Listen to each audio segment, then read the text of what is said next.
What's up, everybody? Welcome back to the Movie Cart channel. This is the second installment in our Will Smith trilogy. We're talking Men in Black 1997. Hey, Janelle, what'd you think of the movie? No, it was fantastic. Yeah, I'm not talking out of school, telling any tales. I feel like this is a pretty universally loved movie, but I was surprised at how good of a time I had. It was fantastic.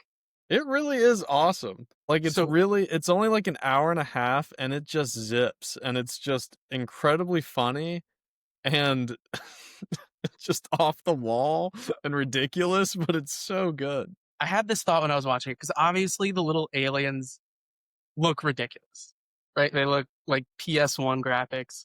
The technology wasn't there. Do you think that makes it better? Because I certainly do.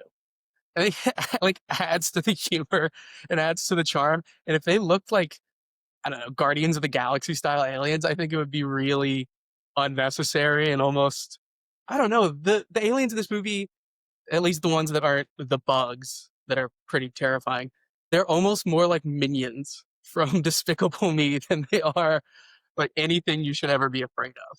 Yeah, well, that's even a line that Tommy Lee Jones says at one point, like, 99% of the aliens that are here on Earth are here just to make a living.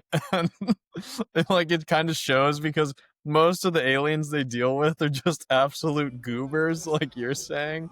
And you're right, they some of them do look most of this movie honestly holds up, but some of the parts like the squid baby being born, like that's a little rough looking, but I think it even you're right, it adds to the zaniness of the movie. The tiny head on the perk that Will Smith ran down. I thought, I mean, that's just good stuff.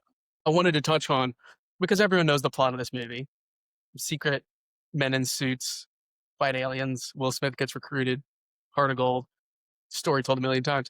But I love that the thing that sold Tommy Lee Jones and the thing that he like really delivered to the director of the Men in Black, he's like, we got to get this guy, is that he chased the alien and caught him.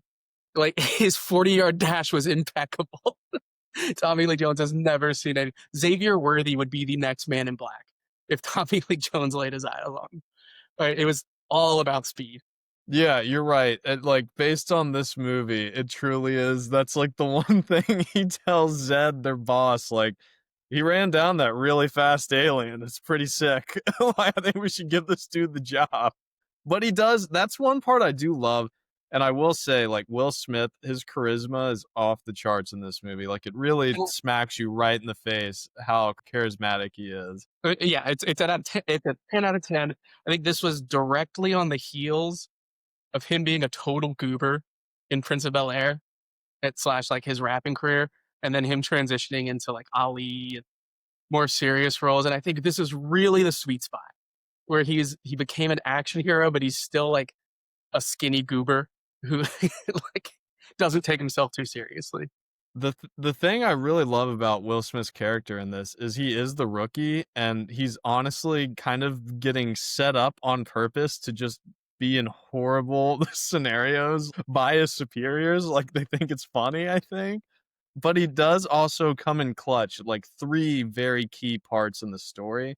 So he shows his value while also being the butt of a lot of the jokes, which I think they handled masterfully. Yeah, and at the end you kind of realize the Tommy Lee Jones character and the director, they weren't just being mean, even though, they enjoyed themselves and they were setting him up to take Agent K's job. So he needed all that experience, but we had some yucks along the way, didn't we? Dude, I totally forgot about the bouncing ball scene. I was cackling. Great slapstick comedy in this movie. Like they're not trying to reinvent the wheel.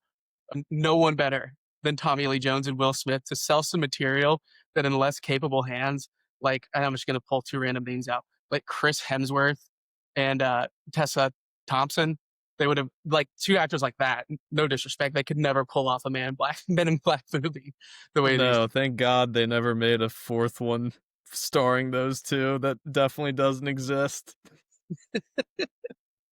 I do want to touch on my man Vincent D'Onofrio. He's a bug the whole movie, and just the line that stuck in my head more than anything as a kid, because we've all seen this movie on cable or on, I think I had it on VHS, when he first gets infected and he just walks in the house going, "Sugar, sugar." Like, that has played in nightmares, daydreams, like, any scenario is really deep in my in my mental bank. I don't know why, but it, like, both creeps me out and really amuses me. The part that I always remembered was when he's going to assassinate the 2 aliens at lunch, and he hands them their plate of food, and, like, 4 cockroaches fall out onto the Mm, plate.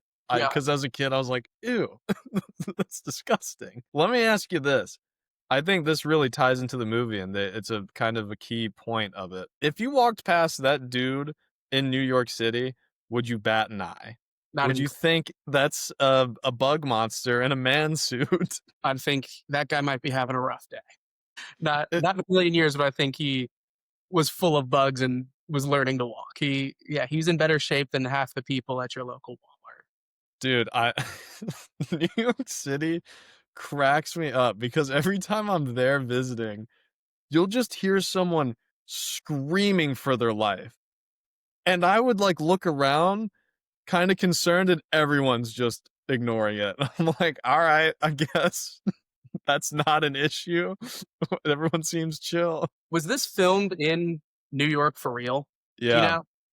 Okay. Yeah, Because it apparently the looks first like New script York. was supposed to be, like, a few different cities and just kinda like a bit of a globe-trotting sort of deal, but there were rewrites to the script that made New York City, like, a real cornerstone of it, Mm, and the director said specifically, like, the idea that all these aliens would be in New York and no one would bat an eye is, like, a quintessential part yeah. of the, like, story I wanna tell, which I think makes it what it is. I think it's a huge part of why this movie's so good. I also think, and the reason I asked was because it really felt like actual New York, and I really enjoyed just the feeling of the movie, the setting of the movie, and it wasn't just Toronto or like some town in Charlotte that they dressed up for a couple hours. Like, it was New York proper. And it makes everything feel, it's not even the look as much as just like the general atmosphere of the movie. It benefits greatly from being actually filmed on location. I agree, it adds a real genuine quality to it. It feels like the city is almost its own character, like, that's Yeah. cliché, but that's really what it feels like. Before we go much further, I do want to give a shout out to my personal MVP of this film, Tommy Lee Jones, as Special Agent K. He's the straight man and also delivers on the comedy, like, in a very unique way. He plays a part that I think other actors would probably consider just a paycheck. And it had me thinking, and I did send this question to you earlier to give you a little prep. This is a couple of examples. Tommy Lee Jones was in Under Siege. He played the bad guy on a boat fighting Steven Seagal in one of the most ridiculous conceits in movie history. He was amazing in this movie. He's amazing as Two Face in a very different Uh, Batman watch what movie. you say now, buddy. And so my question to you is, has an actor ever delivered higher quality and higher energy in more mediocre or just generally not highbrow work? Honestly, I think the secret to his success and why he shines so brightly in these roles where he's just playing it straight and everything else is nonsense, because I think he from the bottom of his heart is on set like, "This movie is fucking nonsense. I don't know what's going on." And he just rolls with it. I think that's the secret sauce is Tommy Lee Jones genuinely hates all of the shit he has to do in these nonsensical movies, and he just redirects that anger into his performance. But he's like clearly an incredible actor. Like, only example I could think of someone who's even in the ballpark is Alan Rickman, who, like, it was Hans Gruber, Severus Snape, like pretty nonsense roles, and he was still like, that's an actor right there. But yeah, I mean, in less capable hands, he's just Will Smith's punching bag, and instead he's easily the most complex and interesting character, and I think he's the funniest character in the movie. 100%. I mean, the line where he's introducing Will Smith to, the headquarters and all the goings on, and they go to the twin aliens that are kind of like the main desk of the whole Yeah. shebang, and totally straight face. Tommy Lee Jones just goes, "Meet the twins, Bling and Bob," and just continues. It's insane. I did think it was funny. I don't think Will Smith reacted enough to meeting aliens. He really played it cool.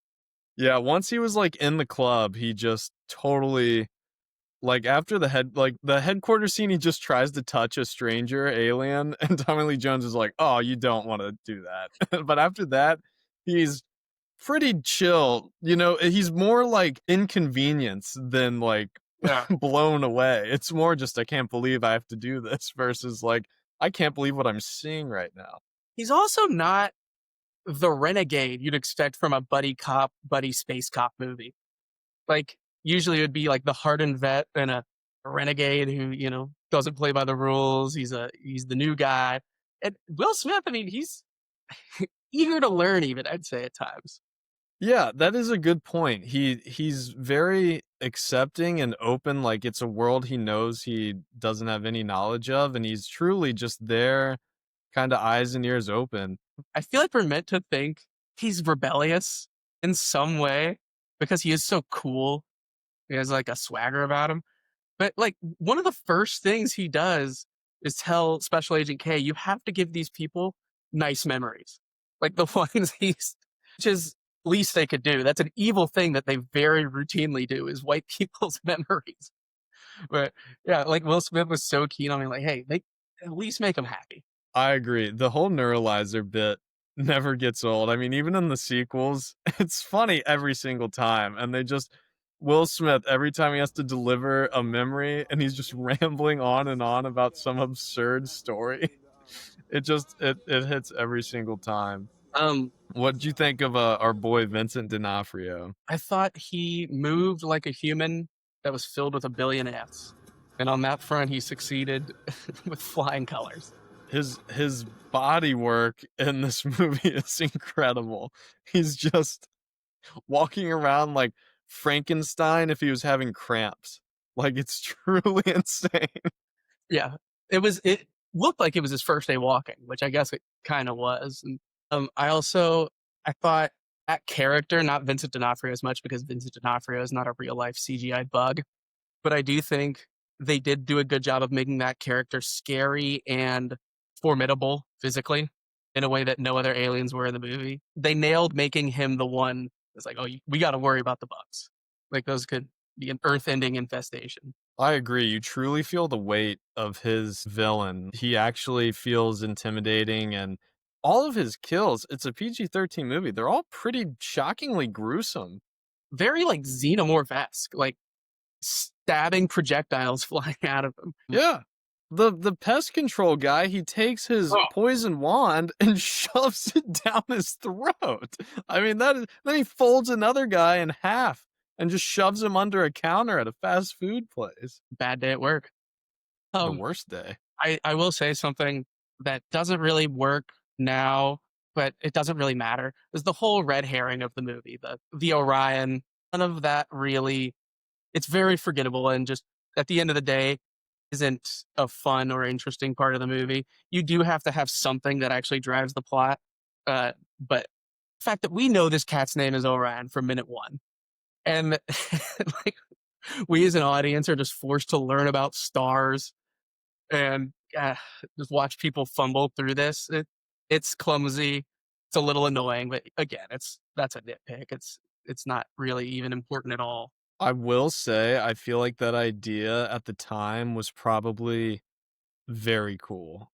Like, the idea that there's an entire galaxy and a marble-sized thing on the collar of an animal, like, people probably just I don't know, unless you're really into sci-fi, I feel like that's just not a concept that you would even think about, like a tiny galaxy and Why would our you? Why would you? well, I know, it's just a cool idea that, like, Yeah, everything's relative, like, even the end of the movie, it zooms out, and our galaxy is in a single marble that an alien is playing with, and he throws it in a giant bag of other marbles, essentially, like, we are just a speck of dust within a speck of dust in a game that another alien's playing, like, that is such a cool closing moment of the movie, I just think that whole I, concept's really interesting. I do like it. and it's visually well done. I just think, like, that's not really the point of the movie, and it was shoehorned in a little. Like, if the whole movie was about perspective and the world being about the unknown, and I think it would connect more, but I don't really think that's what the movie's about.